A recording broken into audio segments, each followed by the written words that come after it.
아니, 후보님 저는 개인적으로 너무나 궁금한 게 그 선거를 치르면 구역이라는 게 있잖아요. 경남은 너무나도 넓디 넓어가지고 그 전에 우리 구교영 씨 만나기가 참 힘드네요. 너무 바로 질문으로 갔으니까. 네. 전에 왔을 때는 그때 휴가 중이어가지고. 맞아요. 제가 웬만하면 사실 대타 사회자를 안 구하는데 네. 그때만 이렇게 우리 후보님 오실 때만 그랬어가지고. 그래서 저를 피하나 그랬어요. 아니, 죄송한 마음을 한껏 갖고 있다가 오늘 이 자리를 특별하게 마련했다고 네. 선회를 해주시면 감사하겠습니다. 고맙습니다. 네. 네. 그런 말씀 드리는 거고 네. 다시 질문으로 돌아가 보면은 경남이 너무 넓잖아요. 그렇죠. 네. 그럼 잠을 좀 어떻게 주무시는지 궁금해요. 잠자는 게 궁금합니다. 어디서 주무시는지. 아니, 선거운동이 궁금해요. 아니 어디서든 선거운동하고 주무실 거 아닙니까 이게. 집은 창원으로 이사를 했고요. 그 다음에 이제 진주에 가면 어머니가 계시고, 네. 이제 동부 경남은 창원, 서부 경남은 진주가 이제 근거지가 되고 그리고 왔다 갔다 하는데 이제 아무래도 그러니까 캠프나 사무실이 다 창원에 있으니까 네. 창원에서 이렇게 왔다 갔다 하는 경우들이 많죠. 그렇군요. 예. 그리고 워낙 이제 지역에서는 얼굴이 알려지신 분이라서 사실 경남지사도 하셨고 예. 어떻게 보면 김해에서 오랫동안 이렇게 또 거주도 그렇죠. 하셨기 때문에 예, 예. 지나다니면 알아보는 건 기본값 아니겠습니까? 네. 그러니까 이제 제가 고향이 경남 고성이고 네. 6학년 때 이제 진주로 전학을 가서 초중고는 진주에서 다 졸업을 했고 그 다음에 노무현 대통령이 모시고 김해로 가서 이제 또 김해로 간 지가 2008년이니까 벌써 15년이 넘었네요. 그러네요. 네, 그래서 이게 이제 아무래도 연고지가 많다 보니까 다른 지역보다 이제 연고지 쪽을 가면은 알아보는 분들도 더 많으시기도 하고 또 이제 도지사 할 땐 창원에 있었으니까요. 네. 그런 말씀 이제. 수도권보다는 알아보는 사람이 많긴 하죠.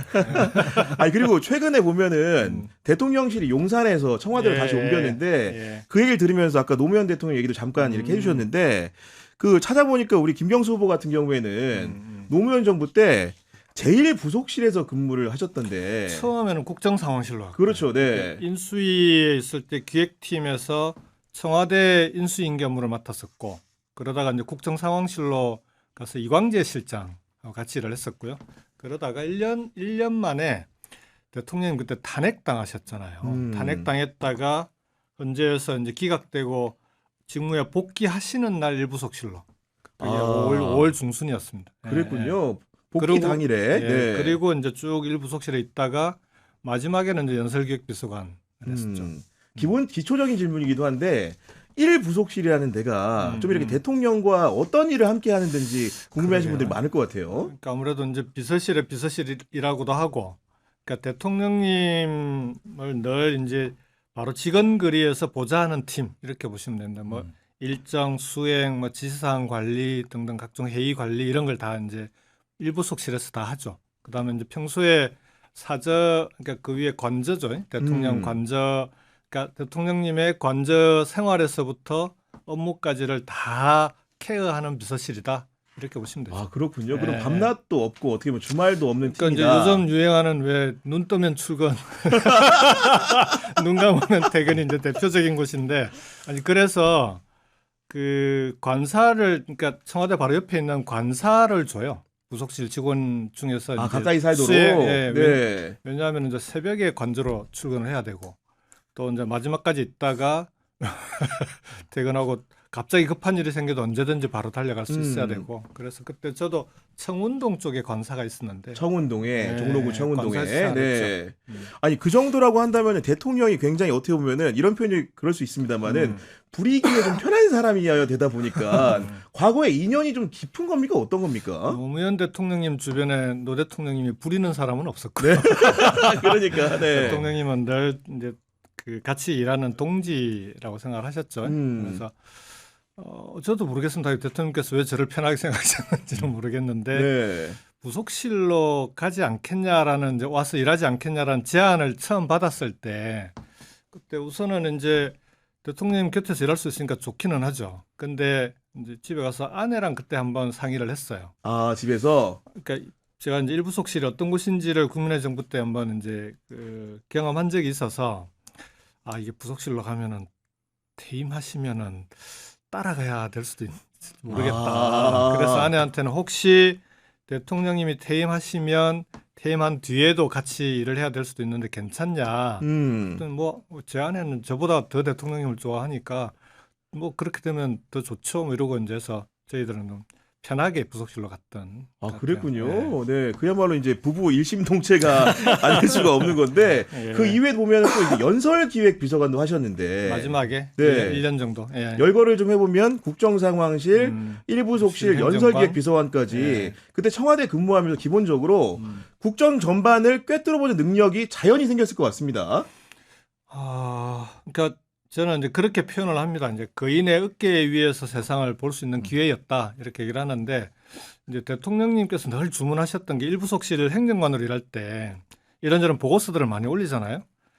한 번은 보고서를 올렸는데 그 저기 김 국장하고 부르시더니 네. 이 보고서는 참 잘 쓴 보고서인데 이게 나한테는 별로 도움이 안 되네. 잘 썼는데 도움은 안 된다. 무슨 네. 뭔 말씀인가 그랬더니 이 보고서는 비서의 시각에서 쓴 보고서라는 거예요. 대통령의 시각에서 보고서를 써야지. 그래 내가 참고를 하지. 네. 그냥 단지 비서로서 일을 어떻게 할까 하는 그런 보고서는 나한테 도움이 안 되는 거 아니냐. 그래서 앞으로 그 보고서나 일을 할 때는 자네가 대통령이라고 생각하고 고민을 해줘야 그게 나한테 도움이 되지 않겠냐. 그런 말씀해 주셨군요. 네. 네. 그 말씀하기는 저한테는 그 이후에 일을 하는데 되게 이제 어떤 좀 전환점 같은 그런 계기였던 것 같아요. 이쯤 되니까 궁금해지는 게 캠프에서 방금 얘기를 잘 들으시길 바랍니다. 그러니까 차원규 씨 같은 경우에 지금 여러 가지 보고서를 써서 우리 후보님께 드릴 텐데 실제로 후보의 시점에서 네. 경남 도지사의 시점을 쓰고 있는지 굉장히 궁금해집니다. 지금. 보고서 네. 안 올리던데. 직접적으로 페이퍼를 올리지 않습니다. 네. 그래요? 딱 꽂히는 부분은 이제 연설기획 비서관을 했으니까 네. 제가 메시지 라이터로서 같이 일해본 적은 있는데 메시지 라이터들이 되게 이제 힘들어하죠. 왜냐면 본인이 메시지 라이터니까 잘 못 쓰면 이제 그게 너무 티가 나잖아요. 근데 보통은 메시지 쓰는 사람들이 후보한테 그렇게 빡빡하게 검토를 안 받습니다. 이제 그냥 올리거든요. 근데 지금 김경수 후보 같은 경우에는 일 중독자에 본인이 너무 잘 알고 독자의 본인이 너무 잘 알고 언론에 대한 이해도 높고 언론에 대한 이해도 네. 높고 그러니까 이 적당히 뭉개듯이 가면 이제 딱 깨지는 거죠. 아니 그러면 저는 별로 안 사실은, 깨졌습니다. 별로 안 깨졌다. 본인이 그렇게 주장하고 있는 거겠죠. 네, 네. 그런 생각이 드는 건데 우리 하원기 부대변인 네. 같은 경우에는 네. 우리 김경수 후보의 어떤 점을 보고 이 네. 캠프에서 일해야겠다 네. 이런 식의 결심을 좀 하게 된 겁니까? 일단 사람이 좋아서 그런 건데 과거부터 여러 번 지난번에 경남지사 출마했을 때도 그때부터 이제 들어와 있었거든요. 사람이 좋고 그다음에 비전이 뚜렷하고 재미가 없고 재미 담당으로 왔다고 보는 네, 내가 웃겨야겠다 이런 생각으로 하는 건데 근데 사람들이 정치적으로는 김경수라는 사람에 대해서 좀 축소하는 경향이 있어요. 이 방송 시작하고 나서도 이제 노무현 대통령님 얘기를 주로 하는데 사실 제가 알기로는 김대중 정부 때부터 청와대에서 일을 했었고 그다음에 정부가 거듭될수록 큰 역할을 맡았다고 알고 있습니다. 노무현 참여정부 때는 이제 행정관이 아니라 비서관이었고 비서관까지 하셨고 네. 문재인 대통령 때는 이제 경남지사였고 지금 이재명 정부에서도 사실 장관급 지방시대 위원장이잖아요. 이런 사례가 별로 없어요. 모든 정부에 걸쳐서 이렇게 일하는 사례가 근데 너무 이게 친문 이렇게 이제 축소되는 거 아니냐. 개파로 축소되는 게 아니냐. 저 개인적으로는 네. 그렇게 생각을 합니다. 그냥 민주당 그 자체인 분이죠. 그래서 사실은 어떻게 보면 권력을 가진 사람들이 중이 쓰는 사람이라는 것은 기본적으로 다 이유가 있을 것 같은데 많은 분들이 놀랬던 게 그러니까 이재명 정부가 들어선 다음에 보면 여기서도 장관급이라고 할 수 있는 대통령 직속에 지방시대 위원장이 임명이 되셨는데 예. 좀 어떻게 이렇게 부임을 하게 됐는지 궁금해하는 분들이 지금도 있습니다. 네.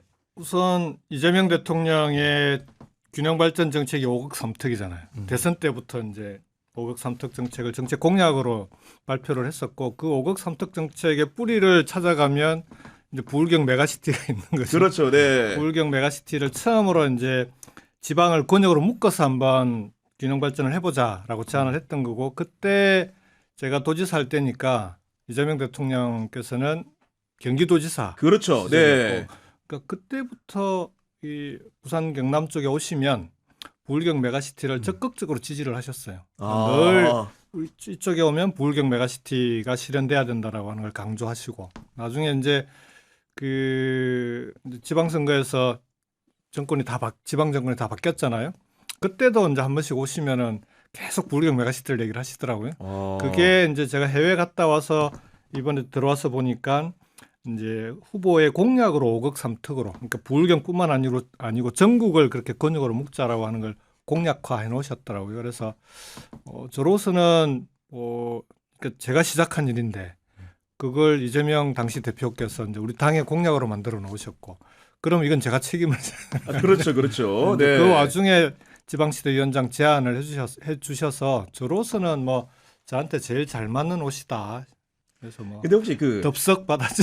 우리 시청자들이나 구독자들 예. 같은 경우에는 사소한 거지만 중요하게 생각하는 게 혹시 그 이제 장관급 정도 자리가 되면은 누구한테 이렇게 좀 이렇게 해달라고 전화를 받는가 예. 이런 것들을 실무적으로 궁금해하는 분들이 좀 구경 씨가 있어요. 그런 네. 걸 궁금해하시는구나.